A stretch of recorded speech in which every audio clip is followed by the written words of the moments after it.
ஒரு மணி நேரம் இந்த மாதிரி நீங்கள் இருந்தீங்க அப்படின்னா உங்கள் வாழ்க்கையில் எல்லா ஜென்மத்திலையும் எல்லா பிரச்சனைகளையும் ஈஸியாக சால்வ் பண்ணி வெற்றியை உங்களால் பெற முடியும்.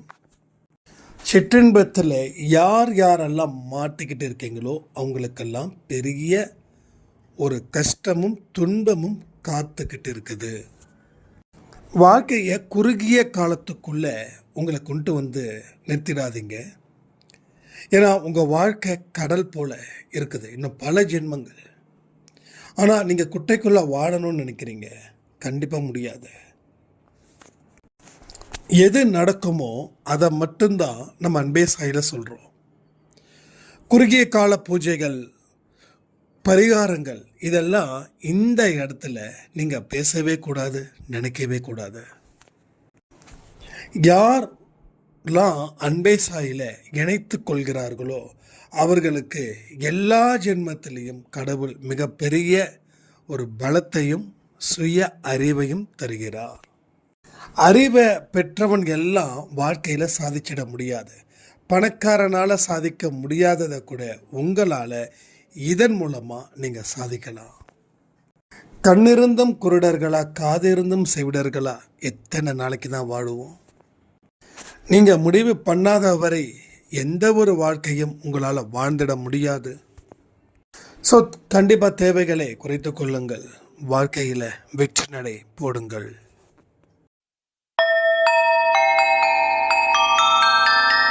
ஓம் சாயிரா சாயிரா, ஓம் சாயிரா சாயிரா, ஓம் சாயிரா சாயிரா, அன்பே சாயிரா, பேரன்பே சாயிரா, அகிலம் தளிக்க ஆத்மா விழிக்க அனுதினம் சாயிரா, எங்கள் அன்பே சாயிரா.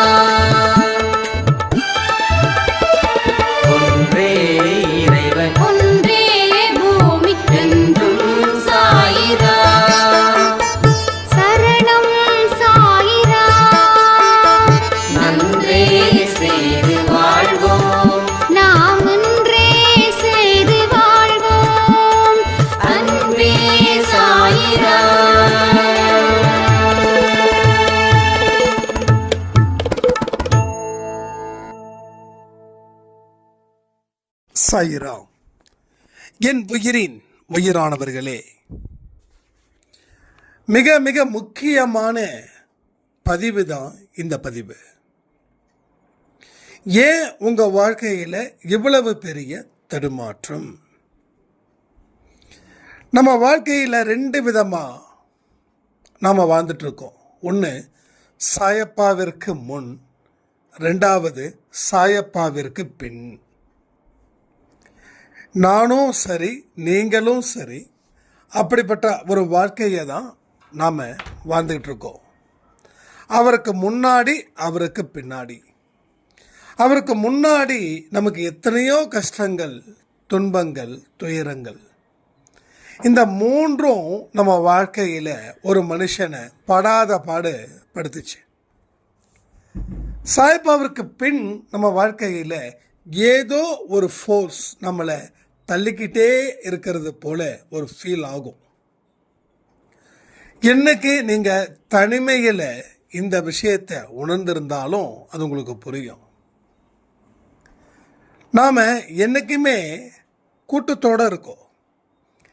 கூட்டம் இல்லாமல் தனியாக இருந்தாலும் தனியாக இருந்தோமே தவிர, ஆனால் அதே சிந்தனைகளோட தான் ஒரு மாதிரி சத்தத்தோடு இருந்தோம். ஆனால் உங்களை உண்மையாகவே தனிமைப்படுத்திக்கக்கூடிய விஷயங்கள் எதுன்னா, எதை நீங்கள் சிந்திக்கிறீங்களோ அந்த சிந்திக்கிறத தாண்டி வேற எதுலையும் உங்கள் மனது ஈடுபடக்கூடாது. அந்த மனநிலையில் நீங்கள் இந்த மாதிரி விஷயங்களை கேட்கும்போது நமக்குள்ள ஒரு அழுத்தம் இருக்கிற மாதிரியும், நம்மளை யாரோ கம்பல் பண்ணுறாங்க, யாரோ நம்மளை அடுத்த ஒரு வாழ்க்கையை வாழணும்னு வழி சொல்கிறாங்க அப்படின்ற ஒரு தாட்டு நம்ம மைண்டுக்குள்ளே வரும். எப்போ நீங்கள் உண்மையாகவே தனியாக இருக்கும்போது. அடிக்கடி இந்த ஒரு இடத்த யூஸ் பண்ணிக்கோங்க.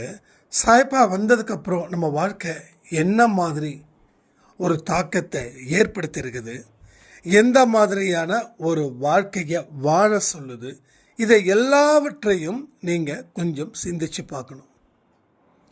அப்போது அந்த சிந்திக்கக்கூடிய தனம் ஒரே கோட்டில் இருக்கும்.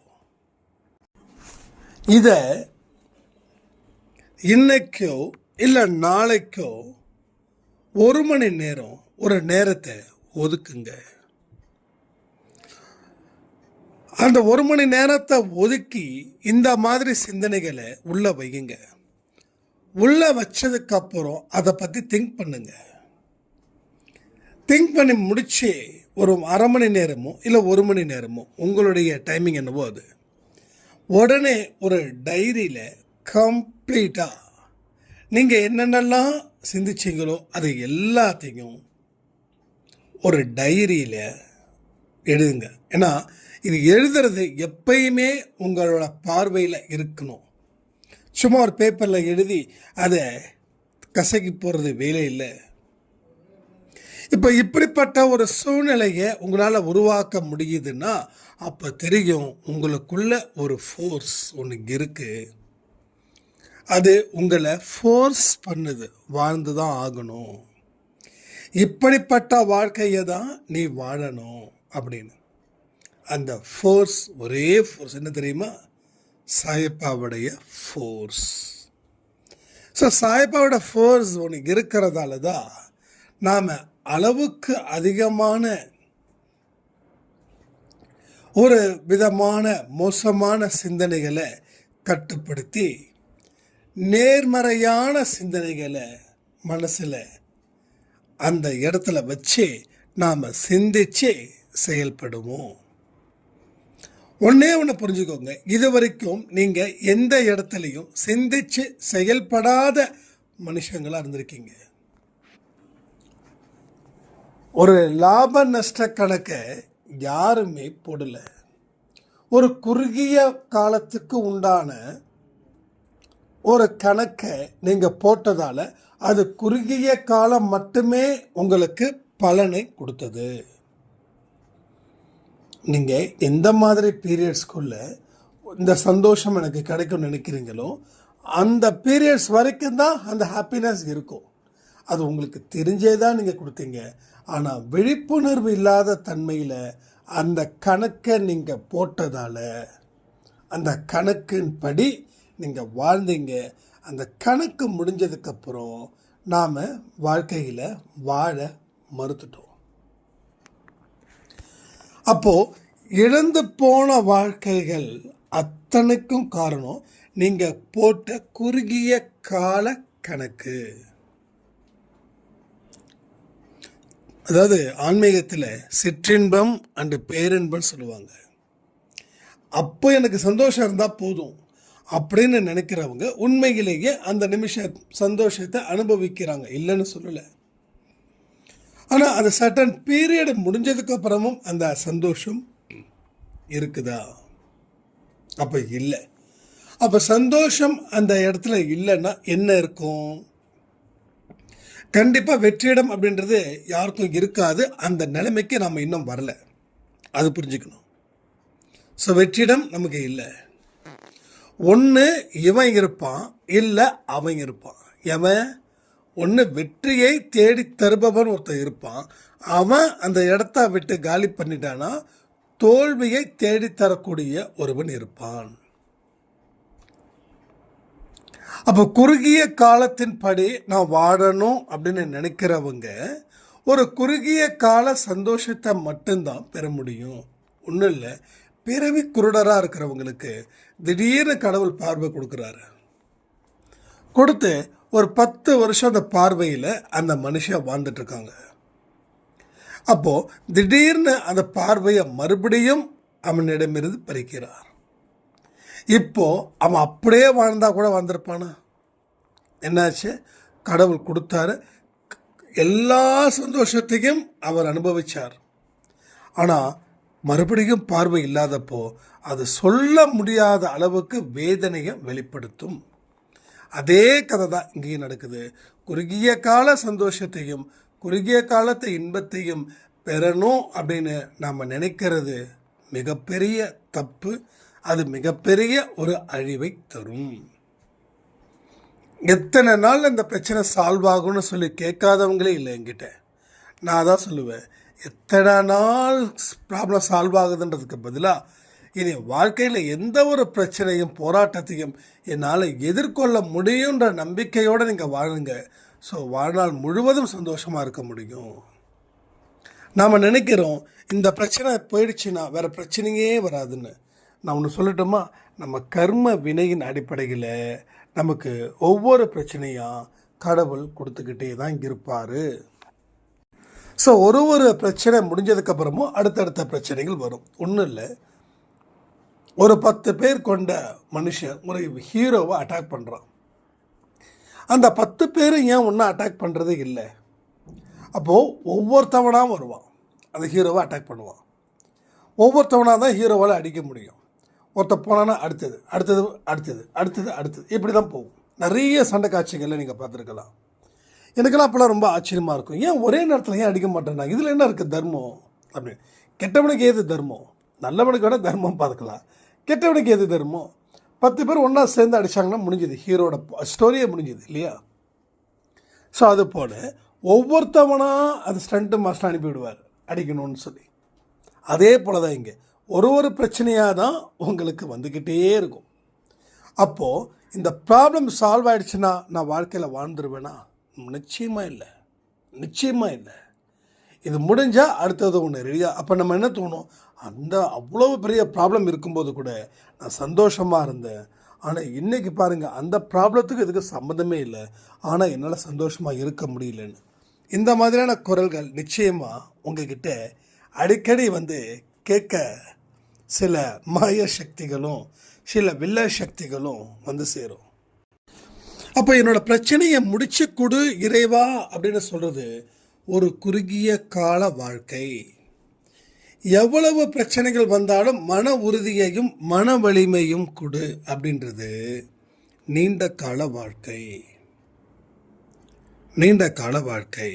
வலி இருந்துச்சுன்னா வாழ்க்கை இருக்கும், வலி இல்லைன்னா வாழ்க்கை இல்லை. உயிராக இருக்கக்கூடிய மனுஷனுக்கு தான் வலிக்கும், உயிரற்ற மனுஷனுக்கு வலிக்காது. வலி இல்லாத வாழ்க்கை கொடுக்கணுன்னா என்ன சொல்ல வரேன்னு உங்களுக்கு புரிஞ்சுக்க முயற்சி பண்ணுறீங்களா? பண்ணிக்கோங்க.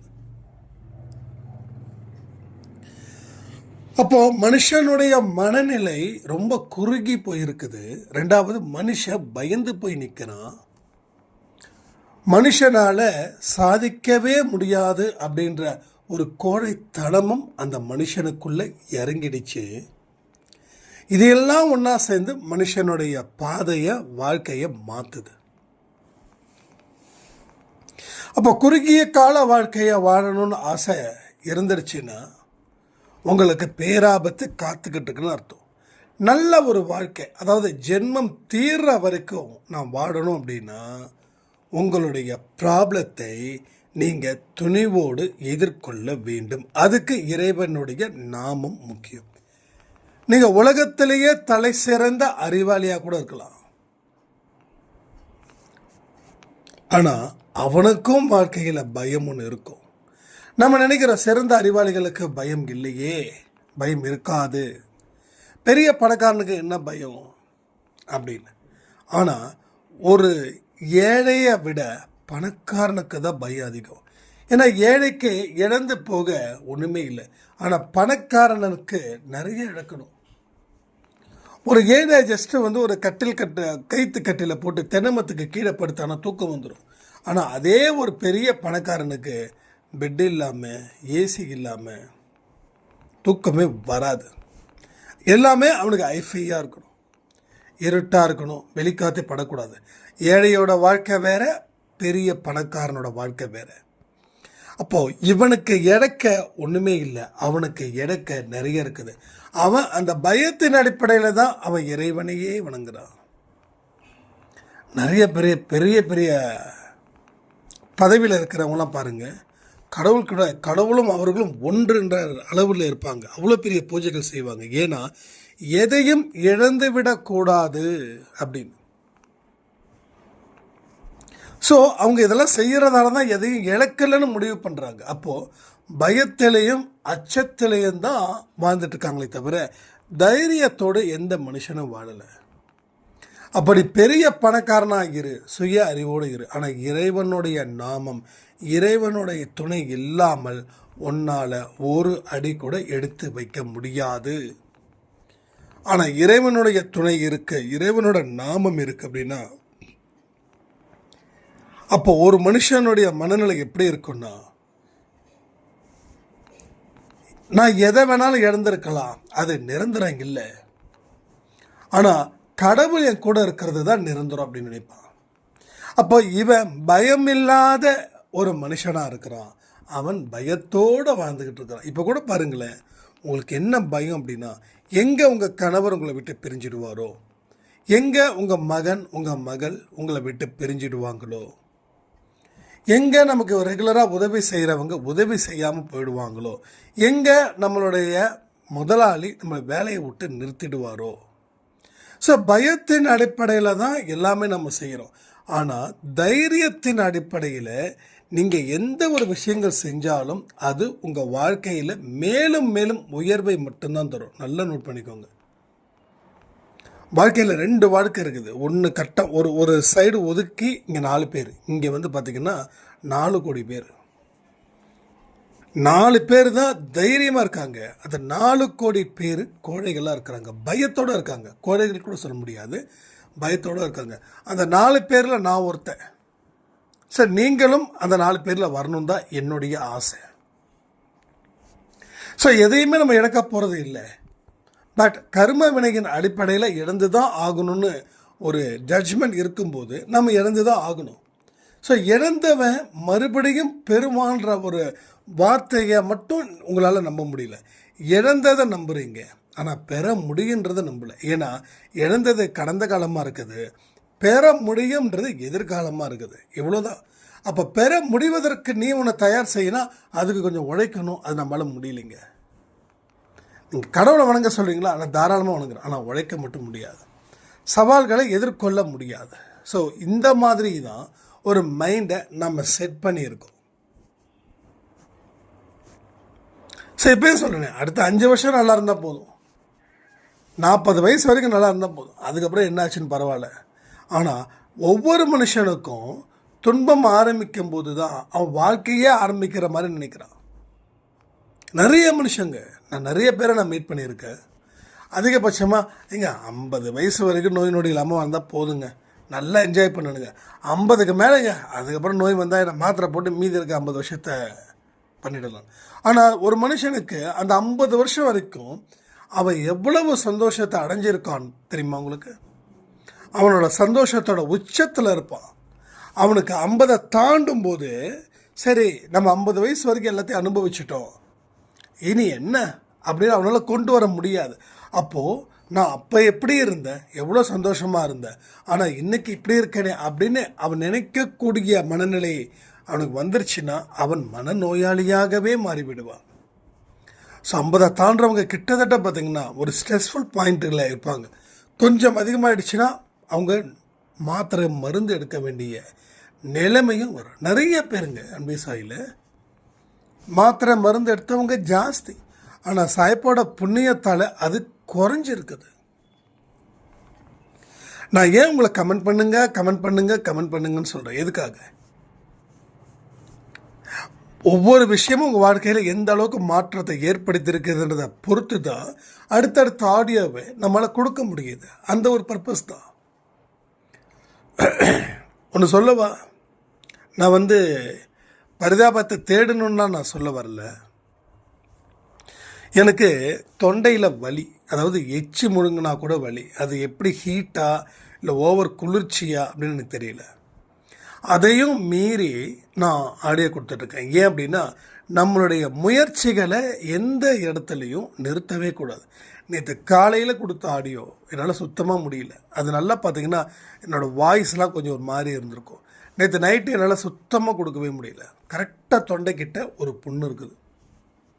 அது எப்பயுமே வழியில் இருக்குது. ஆனால் நேற்றை விட இன்றைக்கி எவ்வளோ பரவாயில்ல. ஸோ எதுக்காக நான் சொல்கிறேன்னா, முயற்சிகளை நிறுத்தவே கூடாது. முயற்சிகள் என்றைக்குமே இருந்துக்கிட்டே இருக்கணும். உன்னால் முடியும் வரை ஓடு. ஆனால் ஓட வேண்டிய நேரத்தில் முடியாத நினச்சி உட்காந்துடாத. இது எனக்கும் பொருந்தும், உங்களுக்கும் பொருந்தும். அதனால் யார் பார்க்குறாங்க, யார் கேட்குறாங்க, அதெல்லாம் நமக்கு தேவையே இல்லை. நாம் ஆடியோ கொடுக்க வேண்டியது உன் பொறுப்பு. அந்த பொறுப்பின்படி நீ செயல்படுன்னு நம்ம சாய்ப்பா சொல்லியிருக்கிறதால இத்தனை விஷயங்கள் நம்ம பண்ணிகிட்ருக்கோம். அதனால் குறுகிய கால வாழ்க்கையை தயவு செய்து ஆதரிக்காதீங்க. சிற்றின்பத்தை ஆதரிக்காதீங்க. நிறைய விஷயங்கள் சொல்லியிருக்கோம். 1 மணி நேரம் கொஞ்சம் சிந்திக்க பழகுங்க. தினந்தோறும் பண்ணால் கூட இன்னும் ஆரோக்கியமான ஒரு வாழ்க்கையை உங்களால் வாழ முடியும்னு சொல்லி இந்த பதிவை நான் முடிக்கிறேன். ஜெய் சாய்ராம்.